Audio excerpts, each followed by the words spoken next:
할렐루야, 주 이름으로 여러분을 사랑하고 환영합니다. 사도신경으로 신앙 고백하시겠습니다.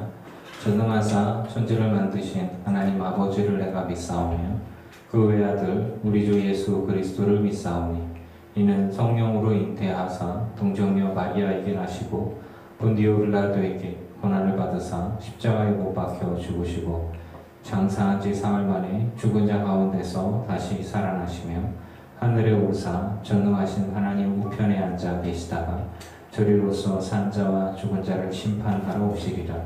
성령을 믿사오며 거룩한 공회와 성도가 서로 교통하는 것과 죄를 사하여 주시는 것과 몸이 다시 사는 것과 영원히 사는 것을 믿사옵나이다. 아멘. 찬양 61장 찬양하시겠습니다.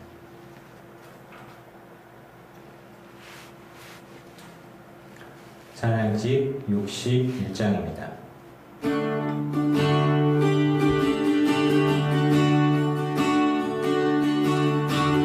예수 이름이 온 땅에 선언하네. 잃어버린 영혼 예수 이름 그 이름 돌아오네. 예수님 기뻐 노래하시리. 잃어버린 영혼 돌아올 때에 예수님 기뻐 춤추시리. 잃어버린 영혼 돌아올 때에 예수 이름이 온 땅에 선포되네. 하나님의 나라 열방 중에 임하시네. 하나님 기뻐 노래하시리. 잃어버리게 돌아올 때에 하나님 기뻐 춤추시리. 열방이 주께 돌아올 때에 예수 이름이 온 땅에 퍼져가네. 잃어버린 영혼 예수 이름 그 이름 듣고 돌아오네. 예수님 기뻐 노래하시리. 잃어버린 영혼 돌아올 때에 예수님 기뻐 춤추시리. 잃어버린 영혼 돌아올 때에 예수 이름이 온 땅에 선포돼. 하나님의 나라 열방 중에 임하시네. 하나님 기뻐 노래하시리. 열방이 주께 돌아올 때에 하나님 기뻐 춤추시리. 열방이 주께 돌아올 때에 아멘. 63장 오소서 진리의 성령이 부흥 이천 고백하겠습니다. 63장입니다. 오소서 진리의 성령이 이 땅은 들며 임하소서.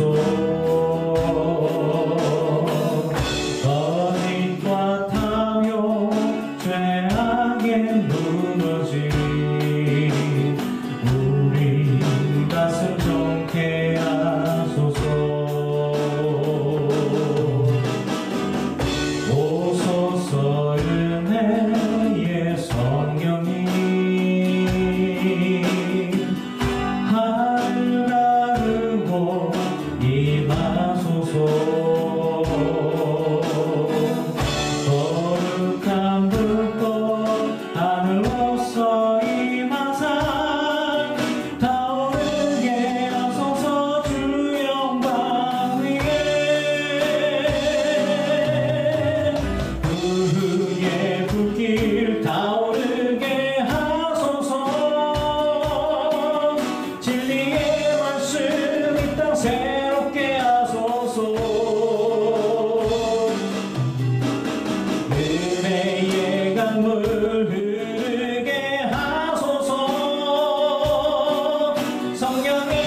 우리 65장 오직 주의 사랑에 매여 우리 고백하겠습니다.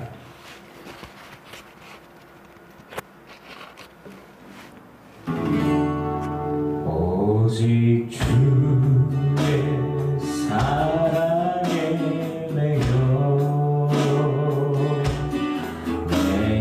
기뻐 노래합니다. 이 소망의 언덕 기쁨의 땅에서 주께 사랑 드립니다. 오직 주의 임재 안에 갇혀 내 영 기뻐 찬양합니다. 이 성경의 언덕 거룩한 땅에서 주께 경배드립니다. 주께서 주신 모든 은혜 나는 말할 수 없네. 내 영혼 즐거이 주 따르렵니다. 주께 내 삶 드립니다. 오직 주의 사랑에 매여 내 영 기뻐 노래합니다. 이 소망의 언덕 기쁨의 땅에서 주께 사랑 드립니다. 오직 주의 임재 안에 갇혀 내 영 기뻐 찬양합니다. 이 소명의 언덕 거룩한 땅에서 주께 경배드립니다. 주께서 주신 모든 은혜 나는 말할 수 없네. 내 영혼 즐거이 주 따르렵니다. 주께 내 삶 드립니다.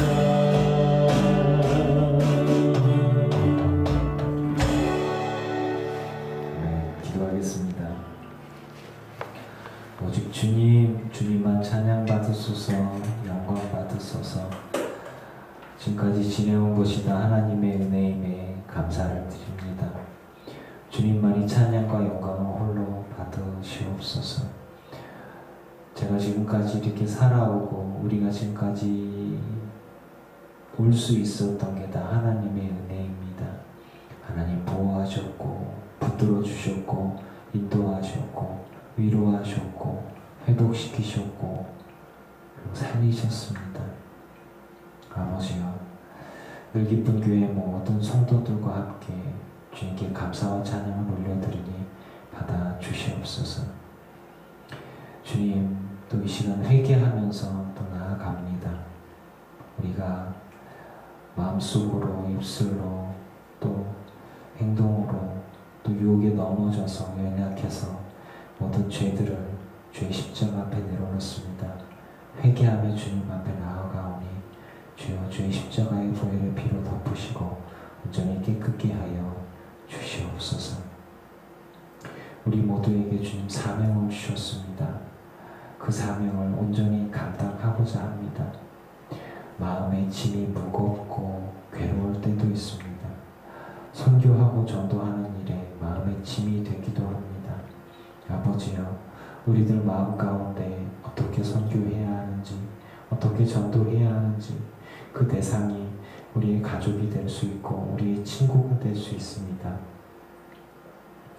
우리가 복음을 전하는데 회개하지 않고 주님 앞에 돌아오지 않는 가족이나 친척이, 친구가 기다린 지 수년이 되기도 하고 수십 년이 되는 경우도 있습니다.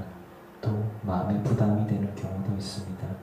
아버지여, 우리들 마음에 자유를 허락하여 주시고 정말로 내가 무슨 마음을 가지고 무엇을 바라보아야 하며 무엇을 선포해야 하는지 알게 하여 주시고 복음으로 우리가 자유하게 하여 주시옵소서. 복음으로 자유하게 하여 주시고 복음으로 승리함이 무엇인지, 내가 사랑함이 무엇인지, 축복함이 무엇인지, 또 구원받음이 무엇인지 알게 하여 주시옵소서. 이 시간 주님 말씀하시기를 소망합니다. 생명의 말씀으로 위로받는 이 있게 해주시고 결단하는 이 있게 해주시고 또 소망을 가지고 힘내 일어서는 이 있게 하여 주시옵소서. 모든 것들 주님께 맡겨드립니다. 감사하며 예수님의 이름으로 기도합니다. 아멘. 하나님 말씀 보시겠습니다. 하나님 말씀은 마태복음 28장 18절에서 20절까지 말씀 보시겠습니다. 신약성경 51쪽입니다. 마태복음 28장 18절에서 20절까지 말씀. 예수께서 나와 말씀하여 이르시되 하늘과 땅의 모든 권세를 내게 주셨으니 그러므로 너희는 가서 모든 민족을 제자로 삼아 아버지와 아들과 성령의 이름으로 세례를 베풀고 내가 너희에게 분부한 모든 것을 가르쳐 지키게 하라. 볼지어다 내가 세상 끝날까지 너희와 항상 함께 있으리라 하시니라. 아멘. 할렐루야. 주의 이름으로 여러분을 사랑하고 환영합니다.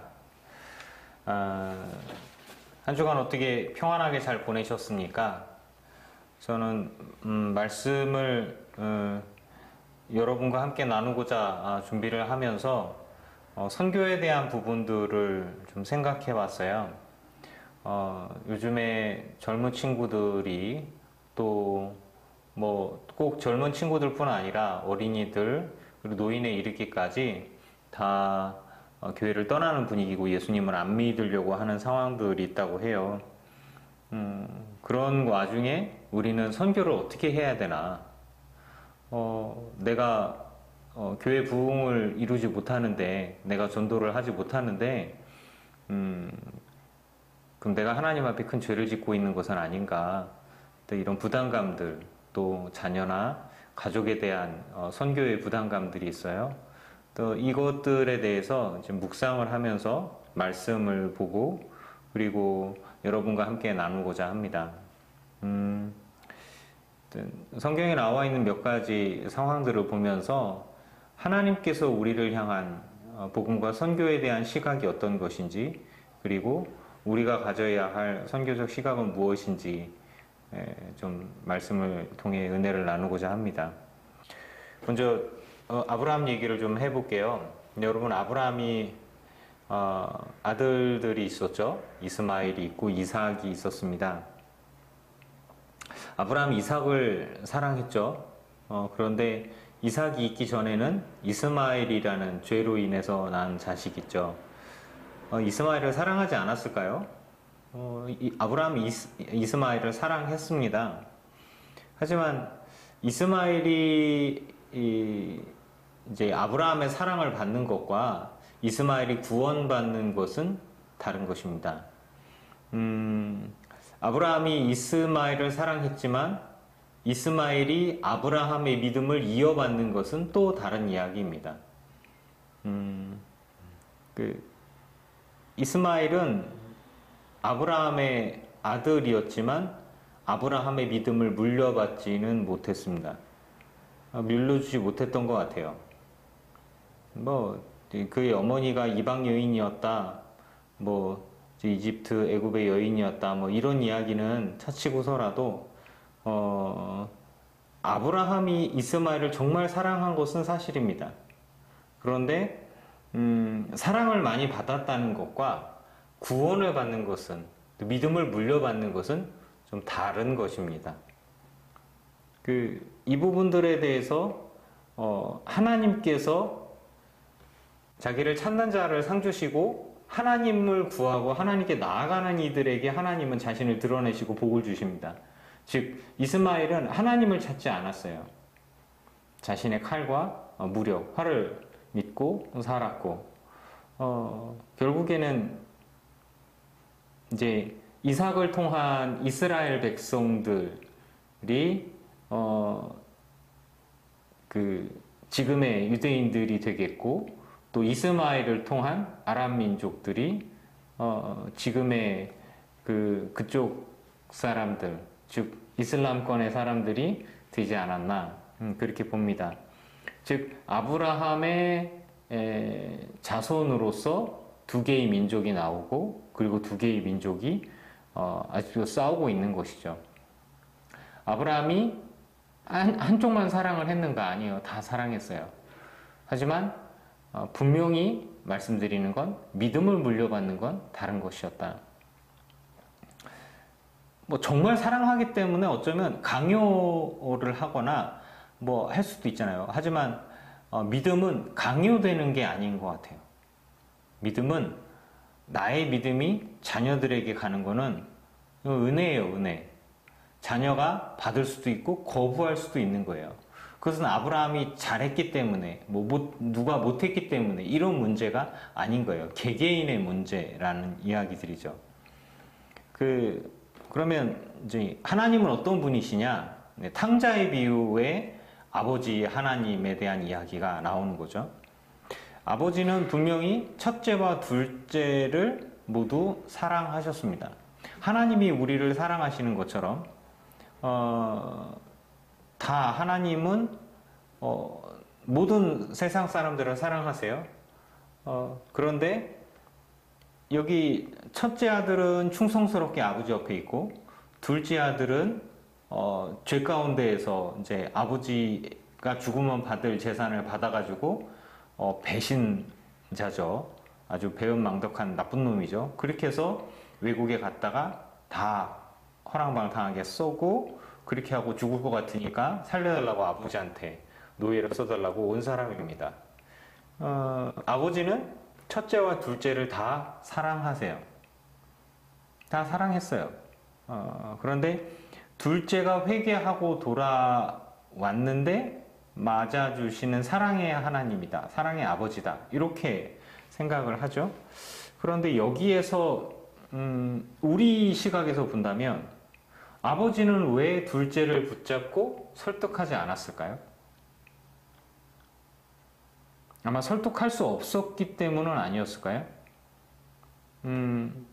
첫째와 둘째를 다 사랑해요.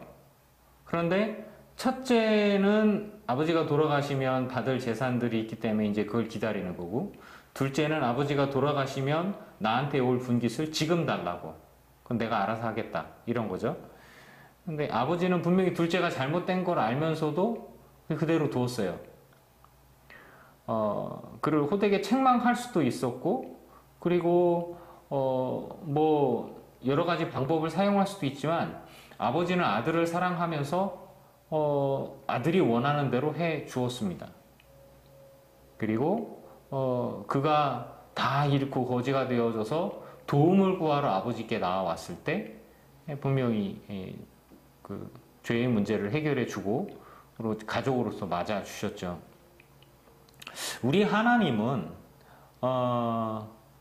우리에게 믿음을 강요하지 않으십니다. 그렇기 때문에 우리도 우리의 자녀들이나 우리 가족들에게 믿음을 강요해서는 안 되는 거예요. 이 부분들에 대해서 시각이 다를 수도 있지만, 믿음을 강요하는 게 아니라 믿음을 선포하고 권하는 것입니다. 오늘 읽은 말씀들에서 보면, 너희는 모든 족속으로 제자로 삼아 모든 민족을 제자로 삼으라고 성경은 나와요. 오늘 읽은 말씀에서는 강제로 믿게 만들어라 라든가 그들을 설득해라든가 그들을 굴복시켜라든가 그들의 생각을 꺾어서 하나님 외엔 다른 존재가 없도록 해야 하고 뭐 이런 이야기가 아니에요. 그냥 제자로 삼아라. 제자로 삼는다는 것은 예수님이 스승이고 그리고 우리가 제자죠. 또 내가 복음을 전하는 사람이면 제가 스승이 되고 그가 제자가 되어져서 제자는 스승이 전하는 모든 것들을 다 받아들이는 사람, 믿는 사람, 순종하는 사람이라고 볼 수 있겠죠. 그러니까 우리가 해야 될 것들은 우리들의 가족이든 형제든 이웃이든 그를 제자로 삼는 거예요. 제자로 삼는다는 것의 전제는 뭐냐면 그가 제자가 되기로 결심해야 한다는 것입니다. 그리고 그가 제자가 되기로 하고 제자로서의 삶을 살기로 결단을 해야 한다는 거예요. 거기에는 어떤 강요도 들어가지 않아요. 어떤 설득도 들어가지 않아요. 하나님은 우리를 설득하지 않으십니다. 오늘 말씀을 통해서 제가 선교에 대한 부분들을 나누고자 할 때 보고자 하는 건 그거예요. 아브라함과 이삭, 이스마엘 사이에서 아브라함은 이삭을 설득했을까요? 믿음을 설득했을까요? 그럴 것 같지는 않아요. 이스마엘에게 믿음을 설득했을까요? 분명히 처음에는 선포에 대한 이야기가 나오고 이야기를 했을 것 같아요. 하지만 그 믿음은 각자의 결단이라고 하는 거예요. 이삭의 믿음, 이스마엘의 믿음. 그래서 이스마엘은 하나님을 믿지 않고 붙들지 않았고 이삭은 하나님을 붙들었습니다. 뭐 에서와 야곱도 마찬가지죠. 야곱이 하나님을 찾았고 하나님의 복을 구했고 에서는 그렇지 못했다고 하는 거죠. 이삭이 야곱보다 에서를 더 사랑했더라도 사랑하는 것과 하나님의 복을 받는 것은 다르다라는 것이죠. 사랑을 받는 것과 구원받는 것이 다른 것처럼 말이죠. 이 부분들이 저는 말씀을 통해서 보고자 하는 거예요.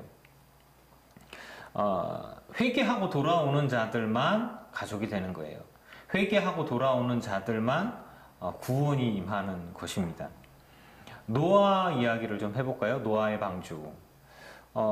하나님께서 노아를 부르셨어요. 당대의 의로운 자, 거룩한 사람 노아밖에 없었어요. 그런데 세상을 멸망시키고자 할 때 하나님은 노아를 통해서 세상에게 경고를 하길 원하셨습니다. 그래서 몇 년 동안, 이게 이제 100년 동안 산꼭대기에 배를 지으면서 세상이 멸망할 것을 경고하셨어요. 노아를 통해서 하나님은 세상에게 멸망을 선포하셨고 구원의 길은 이 노아의 방주밖에 없다라는 것을 선포하셨지 설득하고 뭐 하는 작업들이 없었던 것 같아요. 오히려 노아의 방주가 손가락질을 당하고 산꼭대기에 배를 짓는 저 미친 가족, 미친 어쩌고 이런 이야기가 들렸겠죠. 그런데 하나님이 일하시는 방식이 그런 것 같아요. 하나님의 구원의 방식은 생명입니다. 진리예요. 그 진리는 타협하지 않습니다. 그리고 설득하지 않습니다. 오히려 굉장히 친절하지 않고 불친절해요. 왜냐하면 진리고 생명이기 때문에 그냥 툭 던지는 거예요. 너희는 회개하고 돌아와라. 예수님이 생명이다. 예수님이 길이고 진리고 생명이다. 너는 생명의 말씀을 들었느냐? 듣고 회개하고 돌아오는 자는 구원을 받을 것이고 그렇지 못한 자는 이미 심판을 받은 것이다 라는 것이죠. 노아는 100년 동안 세상에게 분명히 멸망을 선포를 했고 회개를 이야기했을 겁니다. 하지만 아무도 믿지 않고 조롱거리가 됐어요. 사람들이 믿지 않는 것은 노아의 설득력이 부족했거나 노아의 노력이 부족했던 게 아니에요. 각자의 그들의 책임이었던 것이죠. 하나님은 이 모습들을 통해서 하나님은 설득하는 분이 아니다. 하나님은 구원을 설득하는 게 아니다.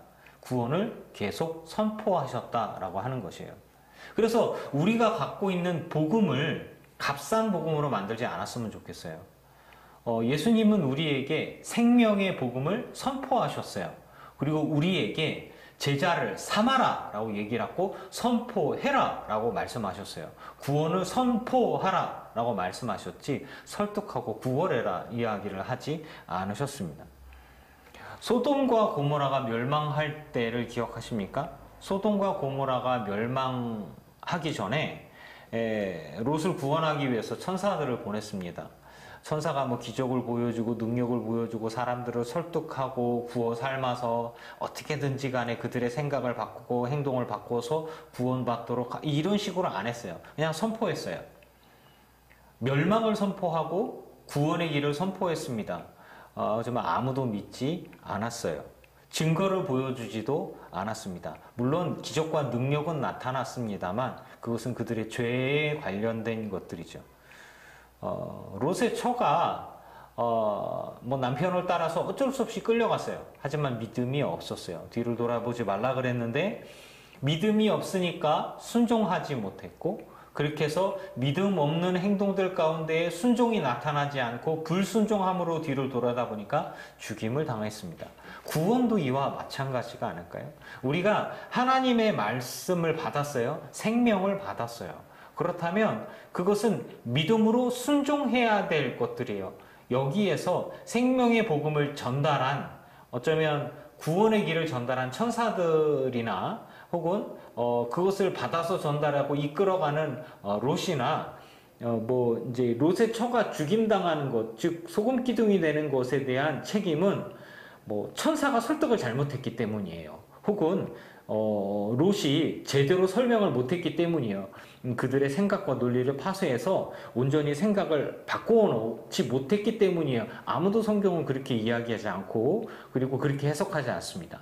롯의 처가 믿음이 없었다. 롯의 처가 순종하지 않았다. 그리고 그것에 의해서 그는 그 죄값을 받아서 소금 기둥이 되었다 라고 얘기하는 것이죠.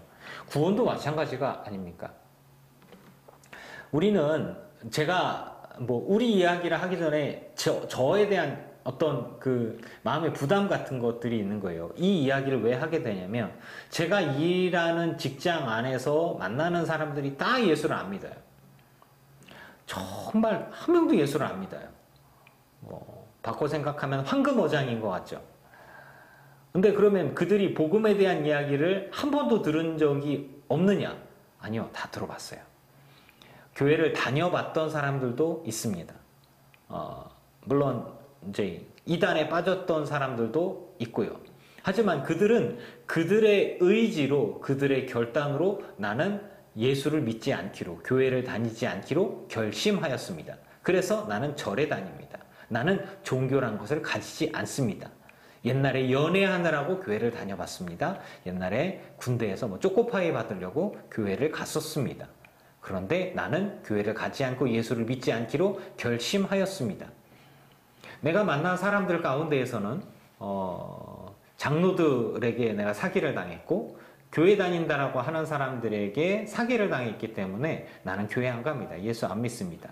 나는 그렇지 않기로, 나는 믿음을 갖지 않기로 결심하였습니다라고 하는 거예요. 그 사람들을 제가 뭐 설득을 하거나 설명이, 복음에 대한 선포가 부족해서 그들이 하나님을 믿지 않는다, 이런 것들은 아닌 것 같아요. 그들은 믿지 않기로 결심하였던 것이죠. 그런 사람들에게 우리는 어떻게 다가가야 하는가? 제가 어떻게 해야 될까요? 계속해서 복음을 전하면 될까요? 이미 복음은 그들은 접했어요. 복음을 접했지만 그 복음을 거절했단 말입니다. 이미 심판을 받은 사람들이라고 하는 거예요. 우리의 복음 선포에 대한 시각들을 한번 생각해 보는 거예요. 여러분, 많은 사람들이 복음을 접해봤어요. 예수 그리스도를 접했어요. 생명의 말씀을 접했어요. 그런데 어떤 이들은 내가 믿기로 결심하였습니다. 내가 회개하고 예수님 앞에 나아가서 그리스도인이 되겠습니다. 뭐 회개하고 세례받고 죽게 나온, 즉 말씀처럼 제자로 내가 그리스도의 제자가 되겠다라고 나오는 사람들이에요. 그런 사람들에게는 아버지와 아들과 성령의 이름으로 세례를 주는 거죠. 그리스도인이 되는 것, 그리고 그리스도인의 삶을 살아가는 것. 그리고 나서는 이제 20절에 보면 내가 너희의 분부한 모든 것들을 가르쳐서 지키게 하라. 우리가 해야 될 것들은 그거예요. 예수님께서 우리에게 알려주신 모든 것들을, 내가 배운 것들을 그들을 가르칠 필요가 있어요. 그리고 그것들을 지켜 행하게 하는 것입니다. 왜? 제자니까. 제자로서의 삶을 살아가고, 그것이 사명자의 삶이며 사도의 삶이며 그리고 전도자의 삶이라고 하는 것입니다. 그렇게 하는 것이 구원의 길이고 우리에게 주신 사명이다라고 하는 거예요. 그럼 복음 선포를 어떻게 하느냐? 복음 선포. 제가 요즘에 고민하는 것들 중에 하나는 그거잖아요. 주변 사람들이 다 교회를 다니다가 말았는데, 포기했는데, 하다못해 저하고 가까운 관계, 좋은 관계를 유지한다고 하는 사람이 1층에 부동산 부부가 계신단 말이에요. 이분들에게 복음을 전할 필요가 있을까요? 이분들은 이미 우리나라의 큰 교회, 굵직한 교회 초창기부터 해서 오랫동안 다니셨어요. 그러다가 교회 안의 비리와 죄악들을 보고서 교회를 떠났단 말이죠. 교회에 나가는 것과 예수를 믿는 것은 다른 것입니다. 그리고 교회를 다니는 것과 다니지 않는 것도 다른 것인데 구원을 받는 것과 교회를 다니는 것과 다니지 않는 것, 즉 무교회주의자들이 있어요. 교회를 다니지 않아도 내 믿음 내가 지키고 내가 구원받는다 라고 하는 사람들이 있어요. 무교회주의자는 그러면 구원을 받지 못할까요? 좀 다른 개념입니다. 교회를 다니지 않더라도 구원을 받을 수 있는 것은 판단은 하나님께 있는 거잖아요. 교회는 우리가 교파를 나누고 교단을 나누고 각 교리에 따라서 가르치고 조직을 운영하고 선포하고 뭐 이런 부분들과 관련된 것이죠. 하지만 구원은 모든 사람들의 각자가 다 자기 믿음을 가지고 주님 앞에 심판을 받는 것이겠죠. 그 믿음이 온전하면 구원을 받는 것이겠죠. 이거는 좀 다른 것이잖아요. 성경에서 나오는 복음과 복음 선포에 대한 부분들을 생각해 보는 거예요, 제가.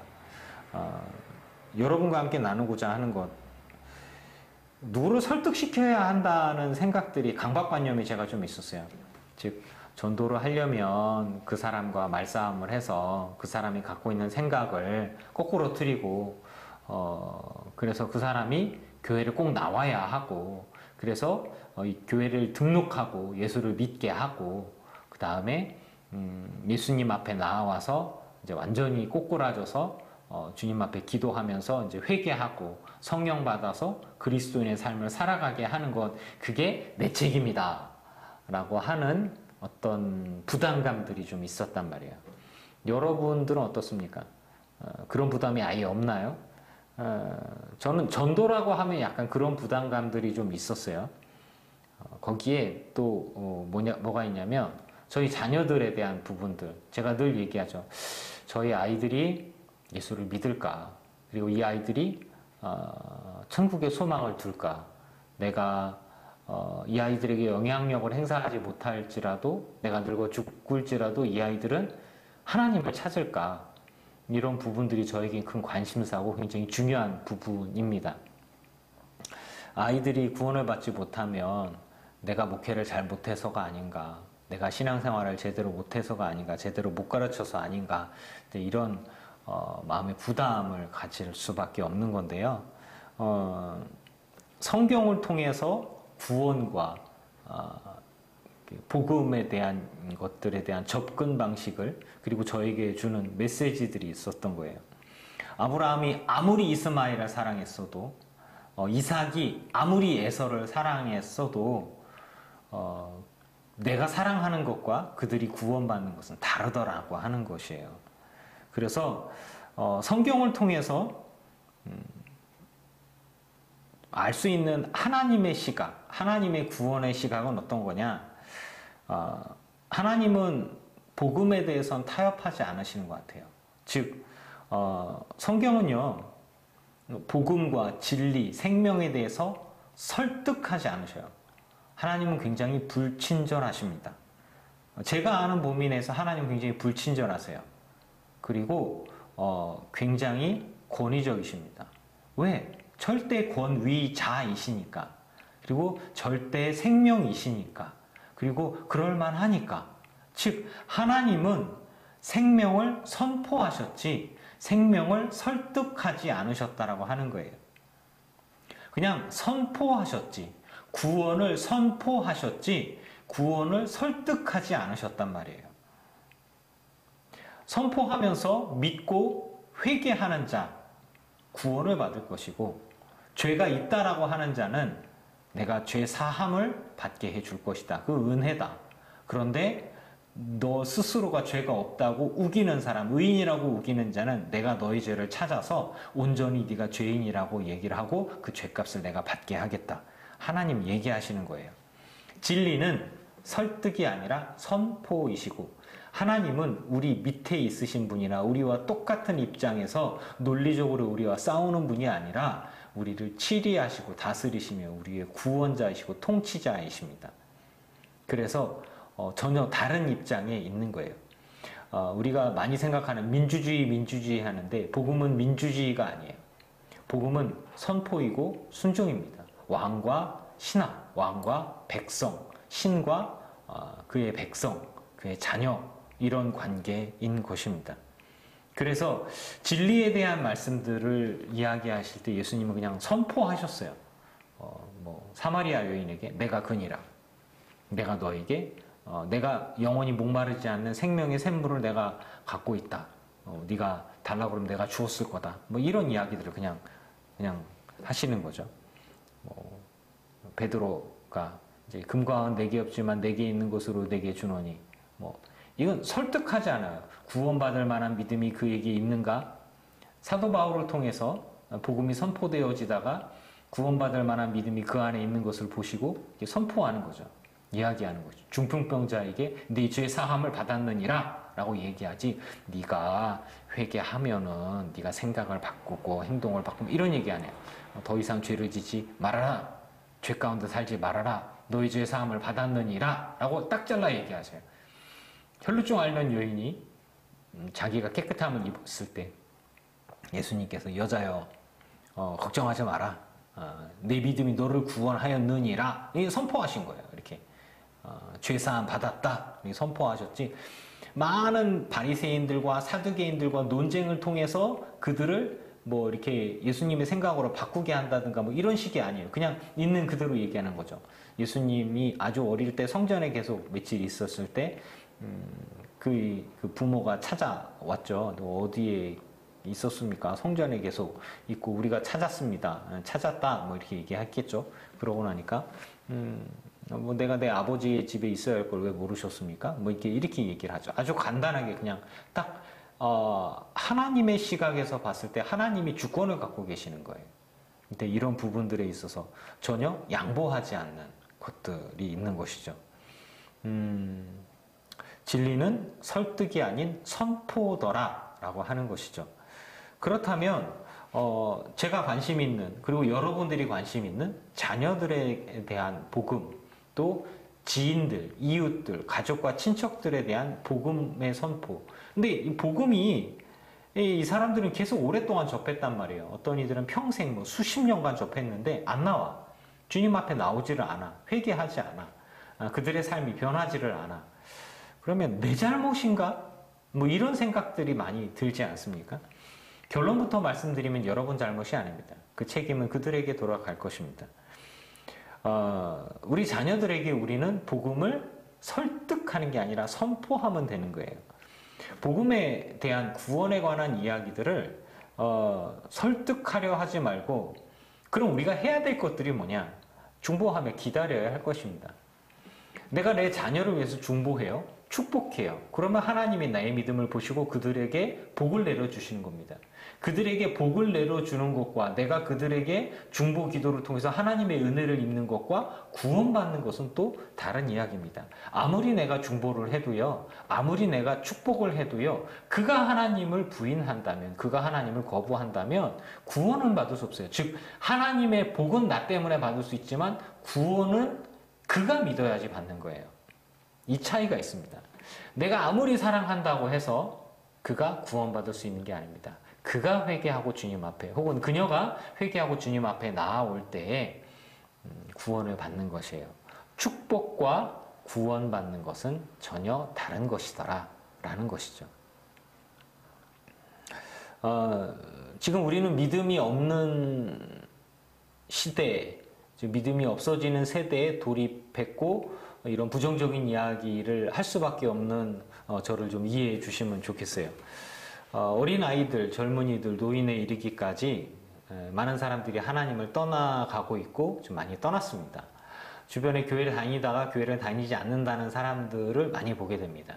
코로나 사태를 겪으면서 교회에서 집단 감염들이 일어나면서 교회에 대한 인식이 굉장히 나빠지고 있어요. 특히나 청장년들과 젊은이들 사이에서 많이 이제 교회가 적폐인 것처럼 되어져 버렸단 말입니다.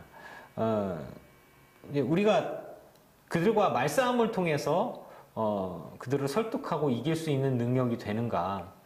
우리 교회 교인들 가운데는 뭐 60대, 70대 이제 있으시죠. 그들과 말싸움에서 이겨서 우리 자녀들을 혹은 친척들을, 가족들을, 이웃들을 우리가 말싸움에서 이겨서 그들을 주님 앞으로 나오게 해서 구원받게 할 수 있는가? 말싸움은요, 백해무익해요. 내가 말싸움으로 이기면 그 사람이 굴욕적이라 안 나오고요. 내가 말싸움을 해서 지잖아요? 그럼 자기가 이겼는데 그 사람이 왜 말싸움도 내가 못 이기는데 주님 앞에 나오네요. 전혀 뭐 이게 말도 안 되는 거죠. 이단하고 제가 말싸움을 해봤잖아요. 그는 믿지 않기로 결심한 사람이죠.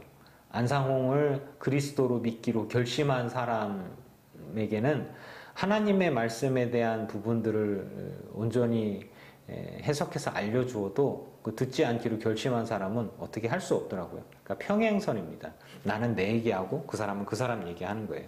복음이 전혀 들어가지가 않아요. 우리가 갖고 있는 복음은 설득해야 된다라는 생각을 가지시면 안 됩니다. 설득하는 게 아니라 선포해야 합니다. 성경 어디에도 설득하라고 나오지 않아요. 하나님은 우리를 설득하신 적이 없어요. 모세를 만나셨을 때에도 너는 일어나 가서 애굽에서 내 백성을 구원해내라. 뭐 이러셨단 말이에요. 그냥 뭐 아주 구체적으로 막 이렇게 설명하고 막 이렇게 안 하세요. 자꾸 그 모세가 미적대고 말 안 듣고 하니까 하나님이 그래 그러면은 뭐 너 아론 붙여줄게 뭐 해줄게 뭐 기적을 내가 보여줄 테니까 뭐 이렇게 해라. 주님이 주도권을 갖고서 모세를 사용하셨어요. 하지만 굉장히 설득하진 않으셨어요. 그냥 능력을 보여주시고 그렇게 순종해라 이렇게 말씀을 하셨죠. 우리는 우리가 갖고 있는 생명의 복음의 가치를 이렇게 막 너무 값싸게 여기면 안 됩니다. 우리 그냥 아주 귀한 생명의 복음이란 말이에요. 정말 귀한 생명의 복음인데 그냥 선포해야 돼요. 그게 우리의 사명이라고 하는 것입니다. 우리 자녀들 이야기를 해봅시다. 자녀들에게 복음을 전했어요. 벌써 몇 년 전에 들었을지 아주 어렸을 때 들었을지 뭐 그건 잘 모르겠지만 하여튼 한 번은 분명히 들었단 말이에요. 귀에 못이 박히게 들었을 수도 있고. 하지만 어떤 자녀는 믿고 하나님께 나오는 자녀가 있고 어떤 자녀는 믿지 않고 하나님께 나오지 않아요. 그들 모두 다 똑같아요.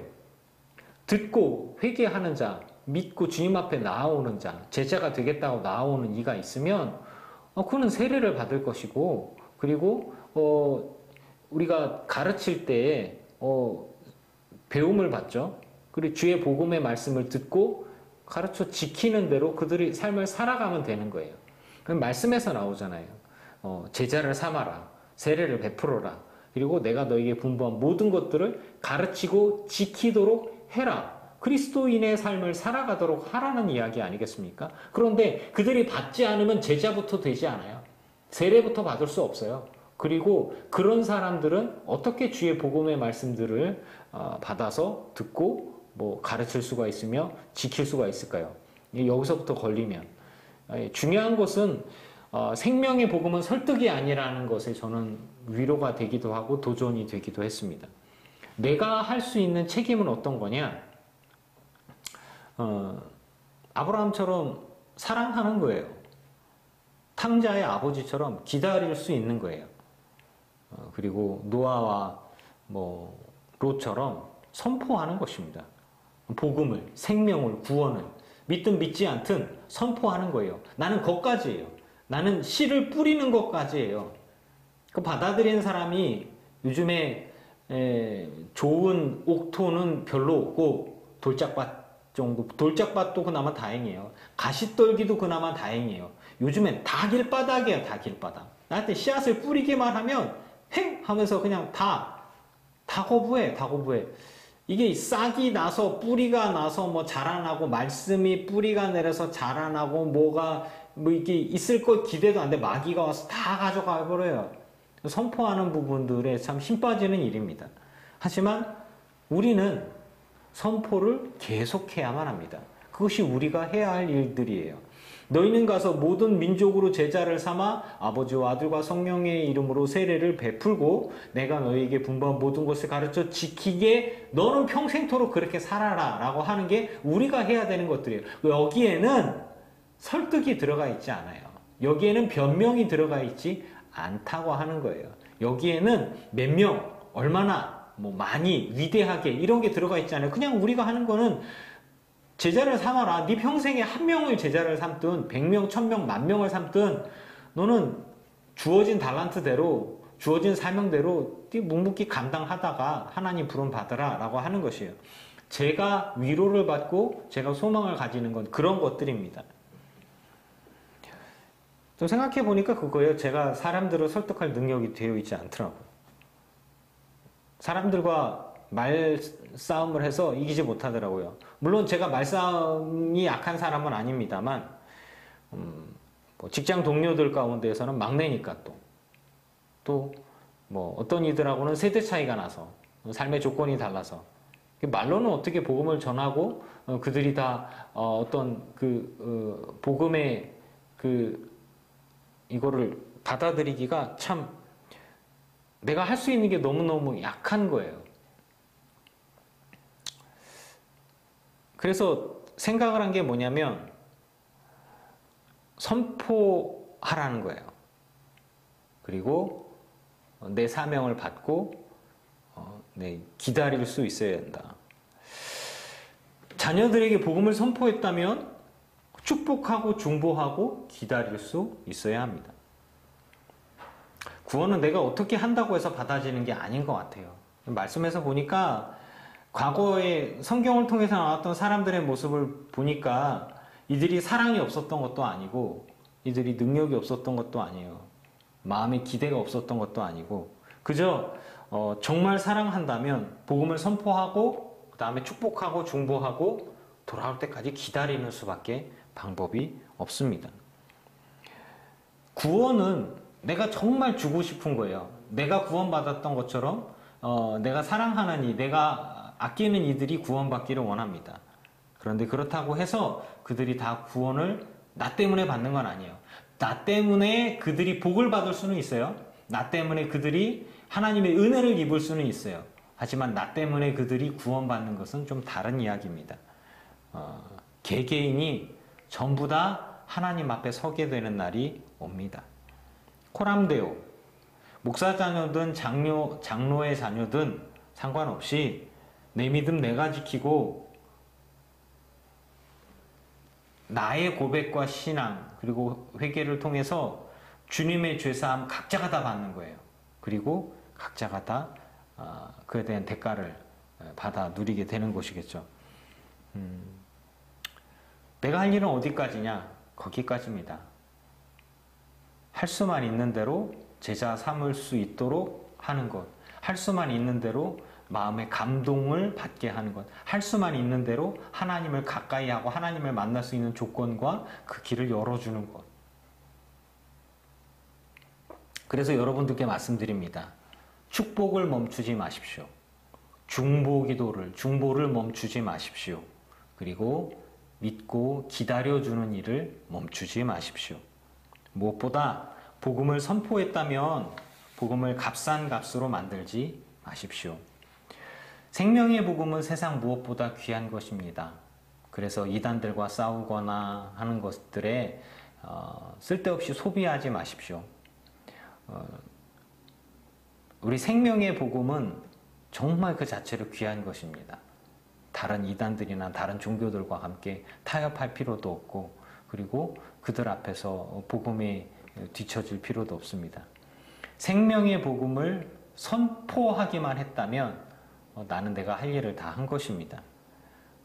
믿음이 없는 가족이나 자녀, 이웃들로 인해, 친척으로 인해서 마음고생하거나 자책하지 마십시오. 나는 내가 할 일을 다 한 겁니다. 복음을 선포하기만 했다면 말이죠. 누군가를 구원하는 일은 내가 할 일이 아닙니다. 주님께 그를 맡기고 그의 영혼을 버리지 말고 꼭 기회를 달라고 계속 기도하는 것이 우리가 할 일인 것이에요. 축복하십시오. 중보하십시오. 그리고 끝까지 기다리십시오. 그것이 저와 여러분이 해야 할 일들입니다. 예수님께서 하늘과 땅의 모든 권세를 이제 예수님에게 주셨다고 얘기하셨어요. 그러면서 모든 권한과 권세를 주셨는데 그 권세에 있는 예수님이 우리와 함께 하시면서 우리에게 제자를 삼아라. 사람들을 제자를 삼아라. 제자 삼는 것부터 안 된다면 그 다음이 안 되는 거잖아요. 제자 삼는 이가 있다면, 제자 삼을 이가 있다면 그 사람들에게 예수님께서 우리에게 가르쳐준 모든 것들을 우리가 가르쳐야 하고 그런 것들을 지켜서 살아가게 해야 합니다. 사랑하며 살아가게 해야 하고 하나님을 사랑하며 살아가게 해야 합니다. 세상 사람들을 사랑하도록 가르쳐야 할 것입니다. 그것이 가르치지 않았다면, 선포하지 않았다면 그건 우리들의 잘못인 거예요. 하지만 선포를 했는데, 가르쳤는데 듣지 않았다면 그 사람의 몫인 것입니다. 복음의 사명을 받은 성도의 자세가 그렇지 않을까요? 사랑하는 성도 여러분, 이호준 목사는 그래서 듣든 듣지 않든 선포하려고 합니다. 사랑하는 성도 여러분, 어쩌면 너무 무책임한 것처럼 들릴 수도 있습니다. 그리고 정말 이것만 해도 됩니까? 라고 반문하고 생각할 수도 있습니다. 하지만 정말 성경에서 나온 이야기들처럼 우리가 할 수 있는 일들과 우리가 할 수 없는 것들이 있습니다. 예수님께서도 가룟 유다를 회개케 하지는 못하셨어요. 하나님도 온 세상 사람들을 다 구원하지는 못하십니다. 빛이 어두움 가운데 임하셨는데 어두움이 빛을 싫어해서 빛으로 오기를 싫어하는 것을 하나님은 어떻게 할 수 없는 거예요. 여러분, 사랑하는 이 가까운 이들이 있다면 그의 영혼을 위해서 중보로 기도하시고 끝까지 기다려주시고 축복하고 선포하는 일이 필요합니다. 복음을 선포했다면, 제자로 삼았다면 그가 온전한 제자도의 심령을 가지고 제자로서의 삶을 살아갈 수 있도록 온전히 붙들어주고 양육할 필요가 있는 것입니다. 뿌리기만 하는 게 아니라 양육하는 게 필요한 것이겠죠. 그래서 내가 너희에게 분부한, 예수님께서 제자들에게 분부한 모든 것들을 가르칠 필요가 있는 거예요. 그래서 우리 성도님들은 다 배워야 합니다. 저도 배워야 하고요. 그리고 가르쳐 지키게 하라. 무엇을 지켜야 됩니까? 하나님을 사랑하는 것들을 지키고 살아가야 됩니다. 예배하며 살아야 되겠죠. 그리고 하나님 말씀에 순종하면서, 즉 하나님을 사랑하고 이웃을 사랑하며 살아가도록 예수님의 명령들을 지키고 순종하도록 우리는 가르쳐야 합니다. 저에게는 제가 웃으면서 얘기하는 박완기 성도 같이 제자라고 제가 얘기를 하죠. 근데 여러 성도님들도 다 예수 그리스도의 제자입니다. 제자는 스승의 말씀을 듣고 스승께서 가르쳐 주신 것들을 온전히 지키고 순종하는 자입니다. 성도 여러분, 우리는 예수 그리스도께서 우리에게 전해준, 즉 제자 사도들을 통해서 또 그 제자들을 통해서 우리에게 전해준 생명의 복음과 그리고 복음의 말씀을 붙들고 살아가는 모든 것들을 우리가 배웠으니 우리도 또한 가르치고 그렇게 순종해서 살아가도록 해야 할 것입니다. 그것이 우리의 사명인 것입니다. 말씀은 우리에게 알려주고 있는 것이에요. 이것들을 온전히 붙들고 살아가는 것이 우리들의 책임이고 사명인 것입니다. 사람들을 설득하는 일에 집중하지 마시고 노아처럼 어쩌면 굉장히 공허하고 그리고 답답해 보일 수 있어요. 탕자의 아버지처럼 되게 무능한 것 같기도 하고 무책임한 것처럼 보일 수도 있지만 우리는 우리가 할 수 있는 일들과 하나님이 할 수 있는 일들을 구분해야 할 것입니다. 우리는 축복하는 일만 합시다. 기다려주는 일과 중보하는 일만 합시다. 구원은 하나님 손에 맡겨 드립시다. 믿고 구원을 받는 이들이 있을 것입니다. 들을 귀가 있는 사람은 들을 것이고 듣고 회개하는 사람은 주님 앞에 나올 것인데 그렇지 않은 사람들은 멸망을 받게 될 것입니다. 그것은 내 책임이 아닌 거예요. 각자의 책임인 것입니다. 그러면 어깨 위의 짐이 조금 더 가벼워지나요? 하지만 선포하지 않는다면 이것은 나의 죄가 될 수 있겠죠. 우리 가족들에게 맨날 선포한다고 되겠습니까? 우리 가족들과 그럼 맨날 싸우게 될 텐데요. 원수처럼 지내고 말도 안 할 수도 있습니다. 우리 기도하고 기다릴 수 있어야 합니다. 축복해야 할 것입니다. 그러면서도 포기하지 않고 하나님을 붙들고 우리에게 맡겨진 사명들을 감당해야 할 것입니다. 우리에게 주어진 제자들이 있습니다. 내가 스승이 되고 선생이 되어줬다면 제자를 다 양육하고 가르칠 필요가 있습니다. 그리고 예수님께서 주신 말씀들을 붙들고 그것들을 지키고 살아갈 수 있게 해야만 할 것입니다. 사랑하는 성도 여러분, 우리 늘기쁜 교회 모든 성도들과 제가 이 생명의 말씀과 사명을 붙들고 평생토록 선포하면서 전도하면서 그렇게 순종하며 살아가다가 주님 앞에 부름받을 수 있기를 주의 이름으로 축원합니다. 기도하겠습니다. 은혜의 주님, 주님께서 우리에게 사명을 주셨습니다. 가서 제자 삼으라고 말씀하셨습니다. 세례를 베풀어라 라고 말씀하셨습니다. 분부한 모든 것들을 가르치라고 말씀하셨고 지키게 하라고 말씀하셨습니다. 예, 우리가 그렇게 순종하고자 합니다. 선포하고자 합니다. 말씀을 붙들고 순종하며 평생 살아가다가 주님 앞에 설 수 있는 늘기쁜 교회 모든 성도들 되게 하여 주시옵소서. 칭찬과 상급을 받는 우리 모든 인생이 되게 하여 주시옵소서. 예수님의 이름으로 기도합니다. 아멘. 이제는 우리 주 예수 그리스도의 크신 은혜와 성부 하나님의 지극하신 사랑하심과 성령님의 충만케 하시고 승리하게 하신 은혜가 예배하는 늘기쁜 교회 모든 성도들과 이들의 가정과 가문과 자손과 일터 위에 이제로부터 영원토록 함께 없이기를 간절히 축원하옵나이다. 아멘.